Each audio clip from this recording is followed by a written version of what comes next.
Hey guys, welcome to the video today. In today's video, we are going to talk about leaking sprinkler heads. Do you have a leaking sprinkler head after your sprinkler system has shut off? Typically one of them, it's usually the lowest one in that zone. You may have a pool of water around it, you may see it bubbling, you may have really soggy grass all around it, or water, running down your driveway, the pavement. All those things indicate that you have a leaking sprinkler head. We're going to talk about the most likely cause of why your sprinkler head is leaking, and it's not actually the sprinkler head, it's most likely the valve. So let's go ahead. We're going to head back to the sprinkler valve box. We're going to take a look at it and go from there. All right, guys, before we do anything, we want to put on our safety equipment. I have a pair of safety glasses that I'm going to put on here and a pair of work gloves. Let me do that now. All right, guys, so next we need to turn our system to off, like so, and then just unplug the sprinkler box from the wall. And then we'll go ahead and just set this down here. All right, let's head back to the valve box. All right, guys, this is my sprinkler box, and each one of these valves controls a different zone of the sprinkler system. And what the most likely cause is there's a piece of debris stuck in the valve for that sprinkler head, and it's not allowing the valve to shut all the way when it shuts off. It's allowing a small stream of water to continue into that zone, which is, being pushed out of the lowest sprinkler head in that zone, and that's where you're getting your leak. So we need to figure out which valve belongs to that sprinkler head. And if you don't know, the easiest way to do it is on top of the valves here. There's a solenoid, and you can manually turn these valves on.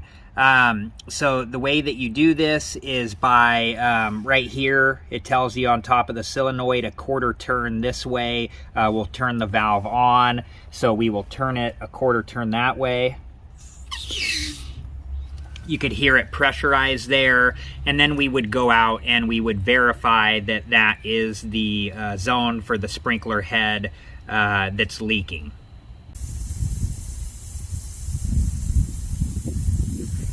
Okay, now that we verified that this is the correct valve for that sprinkler head and that zone, we're going to go ahead and turn it off, and we do that just by turning it back the other way until it's tight.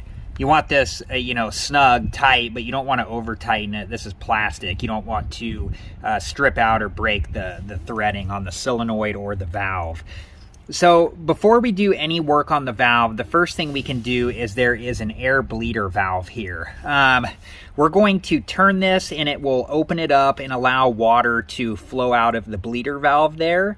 And by doing this, there's a possibility that whatever debris is trapped in there, may come out through this process. If it doesn't, we'll move on to the next step, which would be, turning off the water to the system and then taking the valve apart. But let's go ahead and try this first.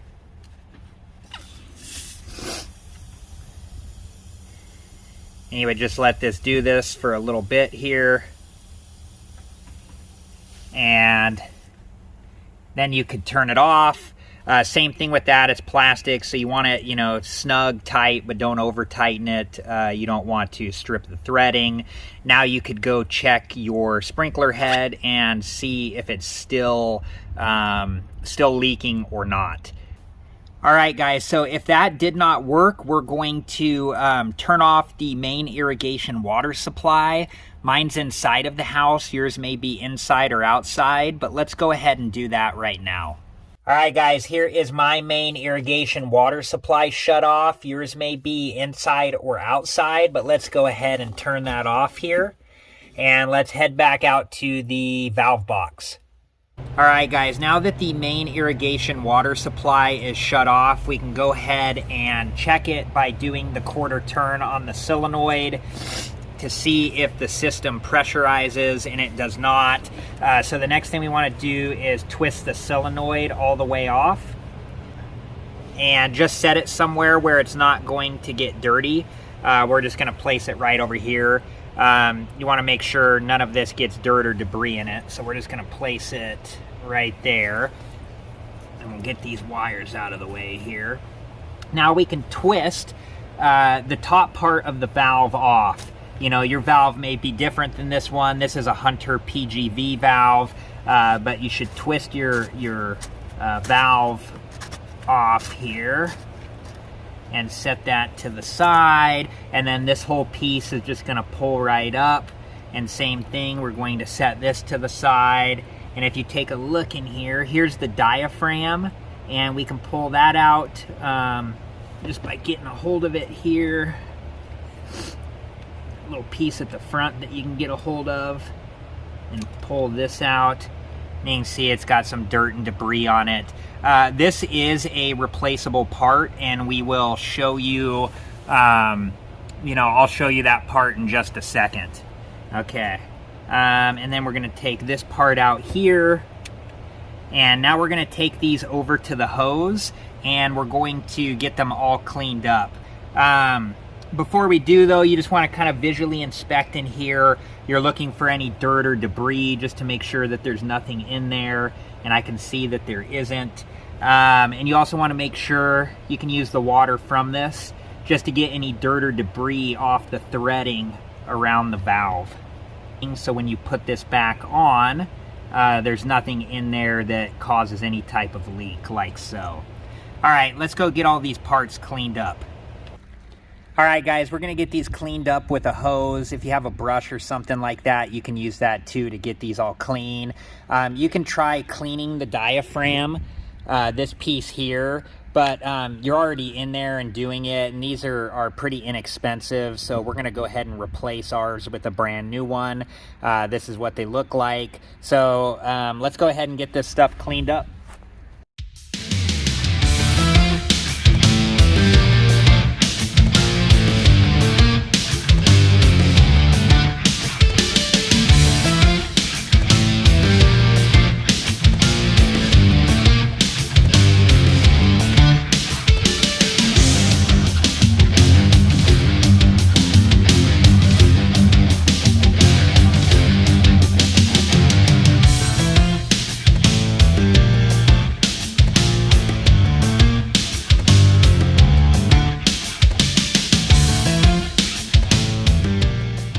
All right, guys, now that we have everything clean, just inspect again, you know, make sure there's no debris or rocks in here. If there is, make sure that you get it out before you put everything back together.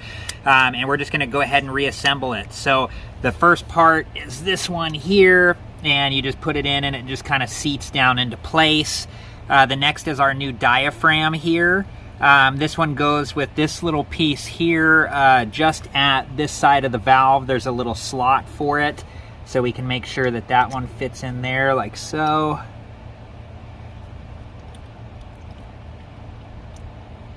There we go.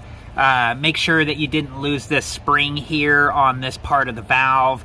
We're gonna go ahead and reinstall this. This is where the solenoid goes in.